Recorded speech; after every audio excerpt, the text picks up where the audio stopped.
राम का राज्य किसी एक धर्म, एक संप्रदाय के विशेष के लिए नहीं है।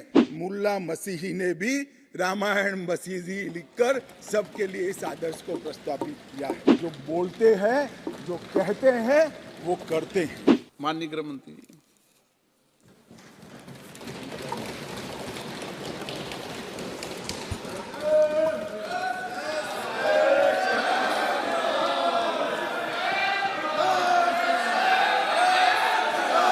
माननीय अध्यक्ष जी, मैं सबसे पहले तो आपका धन्यवाद देना चाहता हूं कि आजादी के बाद जो कुछ राष्ट्र के जीवन में महत्वपूर्ण प्रस्ताव आए हैं, उसमें से एक प्रस्ताव श्री राम जन्मभूमि पर मंदिर के निर्माण का, उसमें मुझे मेरे विचार रखने के लिए आपने मौका दिया, इसलिए हृदय से मैं आपका धन्यवाद करना चाहता हूं। मान्यवर, मैं देश की 140 करोड़ की जनता की ओर से भी आसन का, स्पीकर साहब का धन्यवाद करना चाहता हूं, क्योंकि ये जो सदन है वो नियम से तो चलता ही है।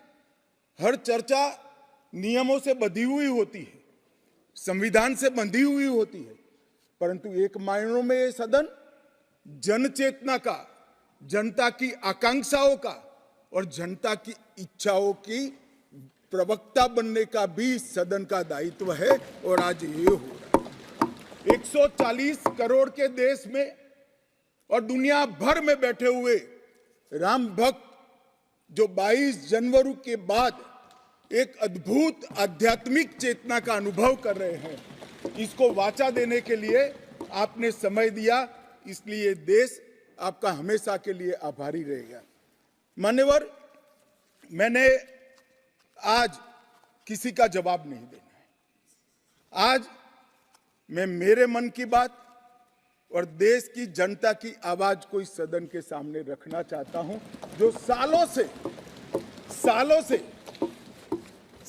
से कोर्ट के कागजों में दबी हुई थी। नरेंद्र मोदी जी के प्रधानमंत्री बनने के बाद उसको आवाज भी मिली, अभिव्यक्ति भी मिली। मान्यवर, 22 जनवरी का दिन, भले कुछ लोग कुछ भी कहे, मैं स्पष्ट रूप से देख रहा हूं 22 जनवरी का दिन 10 सहस्त्र सालों के लिए ऐतिहासिक दिन बनने वाला है। ये सबको समझकर चलना चाहिए।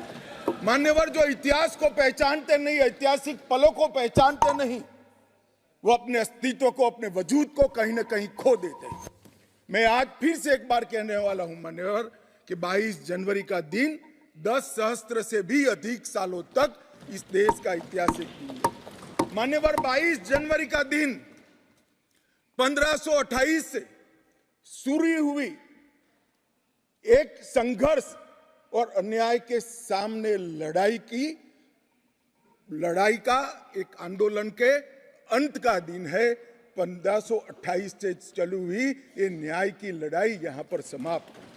मान्यवर, 22 जनवरी का दिन करोड़ों भक्तों के आशा, आकांक्षा और सिद्धि का दिन है। उनकी आज आशा, आकांक्षाएं सिद्ध हुई है। मान्यवर, 22 जनवरी का दिन भारत की, समग्र भारत की, मैं चाहूंगा कि समग्र भारत पर पूरा सदन गौर करे। 22 जनवरी का दिन समग्र भारत की आध्यात्मिक चेतना के पुनः जागरण का दिन आज इतिहास में बन चुका है। मान्यवर, 22 जनवरी का दिन महान भारत की यात्रा की शुरुआत का दिन है। 22 जनवरी के दिन मां भारती को विश्व गुरु के मार्ग पर ले जाने को प्रशस्त करने वाला दिन मान्यवर बनने वाला है।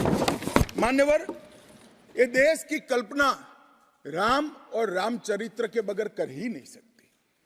जो इस देश को पहचानना चाहते हैं, जानना चाहते हैं, जीना चाहते हैं, राम और रामचरित मानस के बगैर वो जी ही नहीं सकते। राम का चरित्र और राम ये देश के जनमानस का प्राण है। ये सबको समझना चाहिए, सबको स्वीकारना चाहिए। और इसीलिए मान्यवर, हमारे संविधान की पहली प्रत से लेकर महात्मा गांधी के आदर्श राज्य की कल्पना को राम राज का नाम लिया गया। संविधान में भी राम दरबार को स्थान दिया गया। मान्यवर, जो लोग राम के अलावे भारत की कल्पना करते हैं वो भारत को नहीं जानते, वो हमारे गुलामी के काल का प्रतिनिधित्व करते हैं। मान्यवर, राम व्यक्ति नहीं है, राम प्रतीक है। करोड़ों लोगों का आदर्श जीवन कैसे जीना चाहिए, इसीलिए उनको मर्यादा पुरुषोत्तम किया गया। राम का राज्य किसी एक धर्म, एक संप्रदाय के विशेष के लिए नहीं है। राम का राज्य, आदर्श राज्य कैसा होना चाहिए, इसका प्रतीक न केवल भारत, समग्र दुनिया के देशों के लिए बना हुआ है मान्यवर। और इसलिए मैं मानता हूं कि राम और राम के चरित्र को फिर से प्रस्तावित करने का काम 22 जनवरी को हुआ है, मोदी जी के हाथ से हुआ है।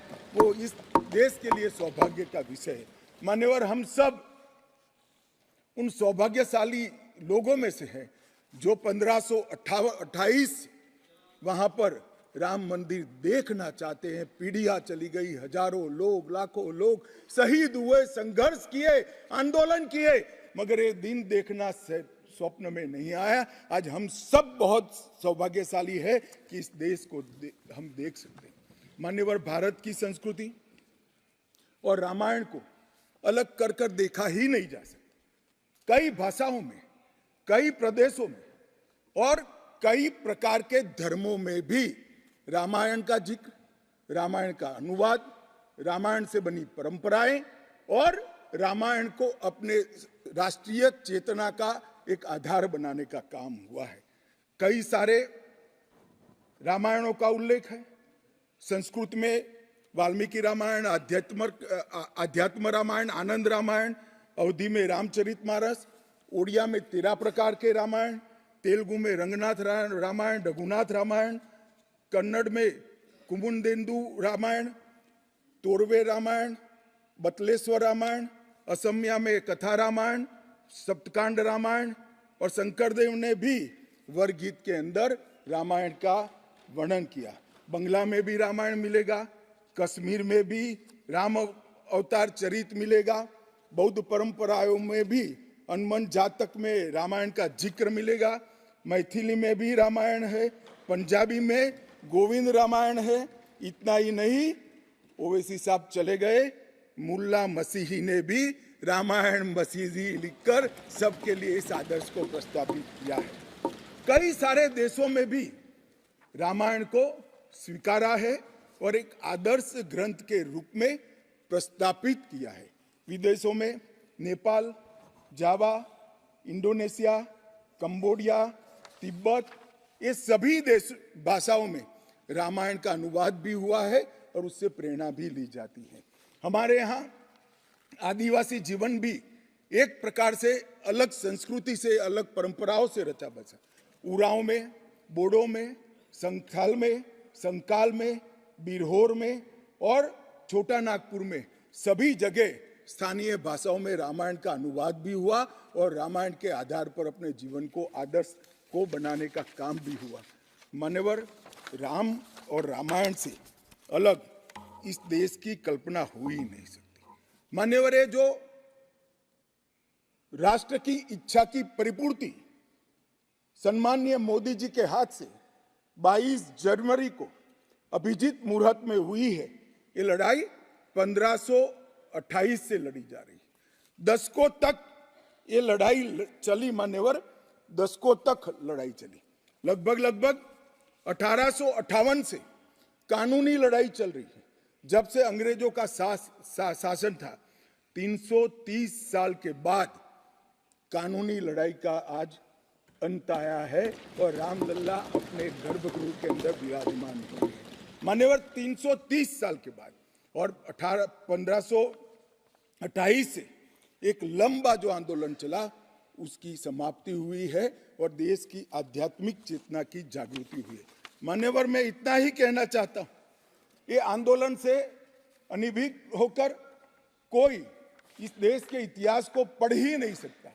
आज से नहीं, 1528 से हर पीढ़ी ने इस आंदोलन को किसी न किसी स्वरूप से वाचा दी और ये मामला लंबे समय तक अटका रहा, भटका रहा, लटकता रहा। आज मोदी जी के समय में ही इसको परवान चढ़ना था, इस स्वप्न को सिद्ध होना था और आज देश स्वप्न सिद्ध होता हुआ दिखा है। माननीय राम जन्मभूमि का जो इतिहास है ये बहुत लंबा है। अनेक राजाओं, संतों, निहंगों, अलग अलग संगठनों और कानून विशेषज्ञों ने ये लड़ाई में योगदान दिया है।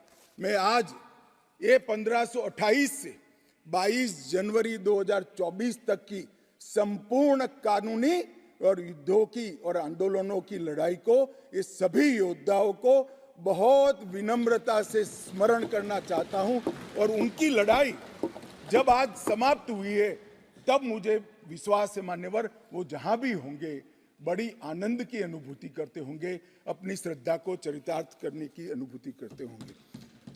गिलहरी के समान कई लोगों ने अपना योगदान दिया और मान्यवर ये राम सेतु जो बनना था 1528 से 22 जनवरी 2024 तक का, ये सेतु का भूमि पूजन भी नरेंद्र मोदी जी ने किया और प्राण प्रतिष्ठा भी नरेंद्र मोदी जी के। मान्यवर 1990 में जब ये आंदोलन ने गति पकड़ी उसके पहले से ही भारतीय जनता पार्टी का ये देश की जनता को वादा था। हमने पालमपुर कार्यकारिणी के अंदर हमने एक प्रस्ताव पारित कर कहा था कि राम मंदिर का निर्माण, इसको कोई एक धर्म के साथ नहीं जोड़ना चाहिए, ये देश की चेतना की पुनर्जागृति का आंदोलन है। इसलिए हम राम जन्मभूमि को मुक्त कराकर, कानूनी रूप से मुक्त कराकर वहां पर राम मंदिर की स्थापना करेंगे। अब इस देश में प्रॉब्लम क्या है साहब, जब चुनाव में घोषणा पत्र में लेते हैं तो कहते हैं चुनाव में वोट प्राप्त करने के लिए लिया, चुनावी वादा है। ये भाजपा ऐसे ही वादे करती है, 370 हो, राम जन्मभूमि हो, यूनिफॉर्म सिविल कोड हो, ट्रिपल तलाक समाप्त करना हो। अब ये कहते हैं आप ऐसे ही वादे करते हैं और ये वोट प्राप्त करने का जरिया होता है, और जब हम इसको पूरा कर देते हैं तो बड़ी खिलाफत करते हैं। मैं आज भी कहता हूं भारतीय जनता पार्टी और हमारे नेता नरेंद्र मोदी जी मान्यवर जो बोलते हैं, जो कहते हैं वो करते हैं। हमारी पार्टी का चरित्र है और ये कोई छिपी हुई बात नहीं है। किस चीज का आक्रोश? हम 1986 से कह रहे हैं कि हमारा भव्य राम मंदिर बनना चाहिए, संवैधानिक तरीके से। कुछ लोगों ने यहां पर और बाहर मीडिया के सामने प्रतिक्रिया व्यक्त की, वो कानून की दुहाई देते हैं। मैं उनको पूछना चाहता हूं कि मान्यवर क्या सुप्रीम कोर्ट की 5 जजों की खंडपीठ के जजमेंट से आप वास्ता रखते हो या नहीं रखते हो? भारत के संविधान से वास्ता रखते हो या नहीं रखते हो? किसी ने अगर सुप्रीम कोर्ट की अवहेलना कर वहां पर मंदिर बनाया होता तो आप कुछ भी कह सकते थे, मगर जब देश की सर्वोच्च अदालत के 5 जजों की खंडपीठ ने और जिसकी अध्यक्षता स्वयं चीफ जस्टिस ऑफ इंडिया और आने वाले 4 चीफ जस्टिस कर रहे थे, ऐसी महत्वपूर्ण बेंच ने जब ये निर्णय लिया तब आप कैसे कन्नी काट सकते हो? मान्यवर, निर्णय पसंद हो तो स्वीकार कर लेना, सुप्रीम कोर्ट का सम्मान करना, और कोई निर्णय पसंद ना आए तो सुप्रीम कोर्ट के भी बड़ा बूढ़ा करना, ये ठीक नहीं है। मान्यवर, सुप्रीम कोर्ट के निर्णय ने आज पूरी दुनिया में भारत के पंथ निरपेक्ष चरित्र को उजागर किया है।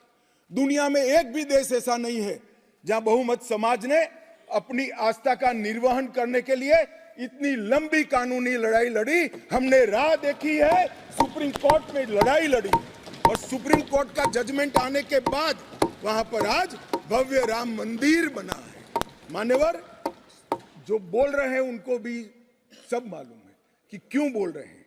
मैं आज फिर से कहना चाहता हूं, हमारे गुजरात में एक कहावत है, हवन में हड्डी नहीं डालनी चाहिए। पूरा देश जब आनंद में डूबा है, पूरा देश आध्यात्मिक चेतना की जागृति का अनुभव हो रहा है, भैया स्वागत कर लो, साथ में जुड़ जाओ, इसी से देश का भी भला है और सबका भला है। मान्यवर, एक लंबी लड़ाई के बाद स्थगितता में पड़े हुए मामले को नरेंद्र मोदी जी ने एक युग परिवर्तन करने के लिए, जब मोदी जी को देश की जनता ने लंबे समय के बाद और कांग्रेस के बगैर किसी दल ने पहली बार पूर्ण बहुमत के साथ प्रधानमंत्री बनाना, तब से ये लड़ाई शुरू हुई। मान्यवर, 14 से 19 तक राम जन्मभूमि मंदिर की लड़ाई चली, उसका ट्रांसलेशन हुआ, सालों लगे, लाखों पेज का अनुवाद हुआ, अनुवाद होकर कोर्ट के सामने गया, बीच में चुनाव आ गया, कोर्ट ने माना कि चुनाव के वक्त फैसला देंगे तो इसको शायद अलग दृष्टि से देखा जाएगा, कोई बात नहीं। चुनाव के बाद फिर से मोदी जी आ गए और फिर केस चला और अंततोगत्वा जब कोर्ट ने न्याय किया, तब 5 अगस्त 2020 को 19 को मोदी जी ने इसकी नींव रखकर इसकी शुरुआत। मान्यवर, ये जो 20 से 24 की यात्रा है, वो 20 से 24 की यात्रा भी समझनी चाहिए। राम जन्मभूमि का आंदोलन ऐसे ही नहीं चला, इसके साथ हर गांव, हर घर में हर करोड़ों राम भक्त, अनेक संगठन, भारतीय जनता पार्टी, राष्ट्रीय स्वयंसेवक संघ समेत घर घर गए, शिला लेकर गए, पूजा की और वो पत्थर को राम मंदिर की शिला बनाकर अयोध्या तक पहुंचाने का काम। करोड़ों लोगों ने अपनी श्रद्धा, अपनी इच्छा संवैधानिक तरीके से, शांतिपूर्ण तरीके से अयोध्या पहुंचाई और सुप्रीम कोर्ट ने जब जजमेंट दे दिया, निर्णय दे दिया, तब जाकर राम मंदिर के निर्माण की शुरुआत हुई। अडवाणी जी ने सोमनाथ से अयोध्या यात्रा भी की और इसके साथ साथ निहंगों ने शुरू करी हुई लड़ाई, अशोक सिंघल जी जो चरम सीमा पर ले गए थे, अडवाणी जी ने जन जागृति की और मोदी जी ने जन आकांक्षा की पूर्ति कर कर एक आध्यात्मिक चेतना का जागरण कर दिया। मान्यवर, ये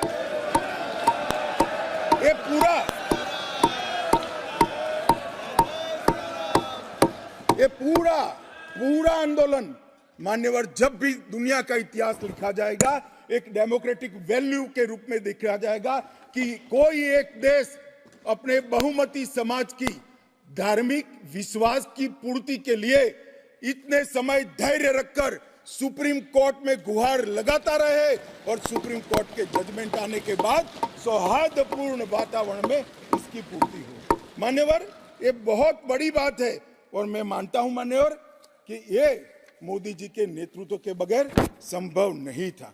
मान्यवर, मैं इतना ही कहना चाहता हूं कि जब राम मंदिर का निर्माण हो रहा था तब, और जब जजमेंट आया तब कई लोग आगास लगा रहे थे, कई लोग अनुमान कर रहे थे इस देश में रक्तपात हो जाएगा, इस देश में दंगे हो जाएंगे, इस देश में धर्म के बीच में बड़े विवाद होंगे। मगर मैं आज इस सदन को कहना चाहता हूं, ये भारतीय जनता पार्टी की सरकार है, नरेंद्र मोदी इस देश के प्रधानमंत्री।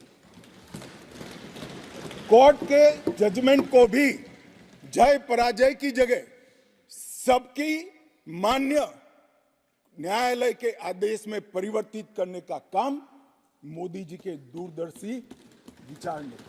और उसके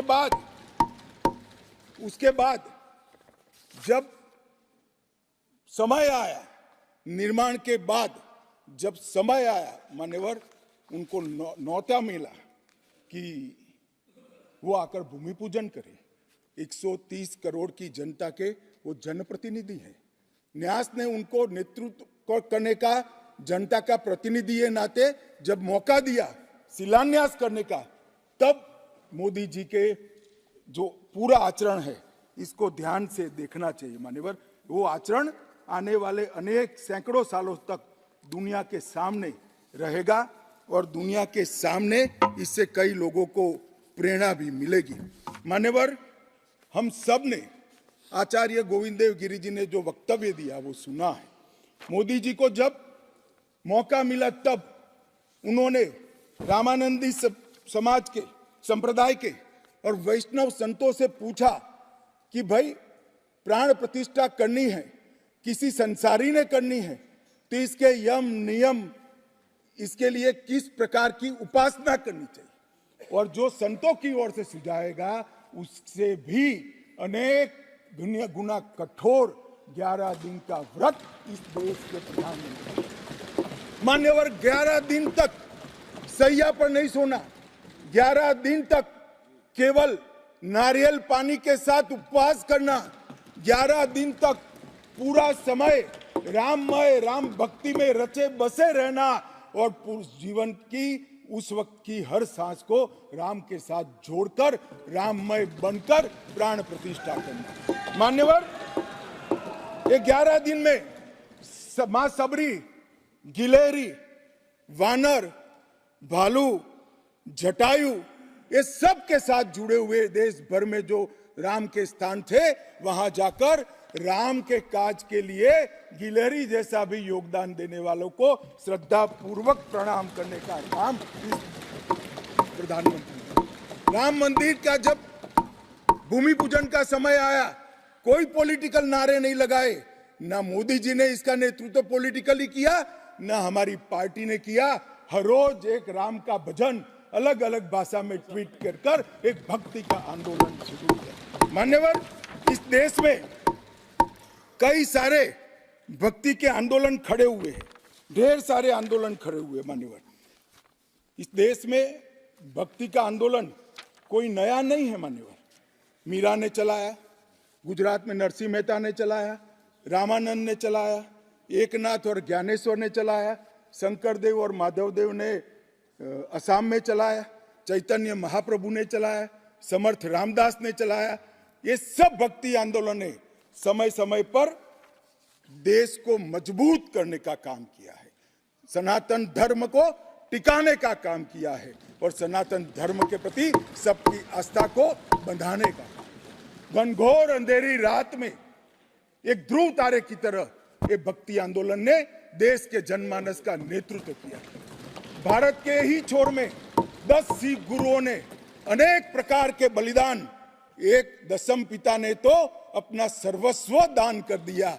इस प्रकार के त्याग की भी इस देश की परंपरा रही, परंतु ये समग्र भारत के हजारों साल लंबे सांस्कृतिक और राजनीतिक इतिहास में एक शासक ने, एक जनता के व्यक्ति ने, एक जनता के प्रतिनिधि ने अपने यम, नियम, तप और उपासना से भक्ति चेतना की जागृति की, तो इसका एकमात्र घटना नरेंद्र मोदी जी ने की। और मैं तो स्वयं अनुभव कर रहा हूं। मैं उस दिन बैठा था लक्ष्मी नारायण मंदिर में, दिल्ली में बिरला मंदिर में, जो जनता थी, जो लोग थे, सबकी आंखों में आंसू थे। पूरा देश राममय हो गया था और जय श्री राम के नारे लगा रहा। मान्यवर, मोदी जी ने बड़ी शालीनता के साथ विजय के, पराजय के कोई भाव के बगैर जय श्री राम के युद्ध के नारों से पूरी दुनिया जानती है। जय श्री राम की वानर सेना का युद्ध का घोष था, पूरी दुनिया जानती है। जय संघर्ष चला तब जय श्री राम चला और मंदिर बना तो जय सिया राम हो गया। संघर्ष से भक्ति की यात्रा पूरे देश को आगे ले जाने वाली यात्रा है। मान्यवर,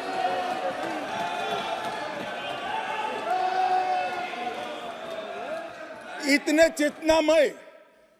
चेतनामय वातावरण के अंदर भी विभाजन की बात करने वाले लोगों से मेरा करबद्ध निवेदन है, समय को पहचानो, एकता के संदेश को स्वीकारो और आगे देखकर चलना शुरू करो, भारत की और हम सब की भलाई।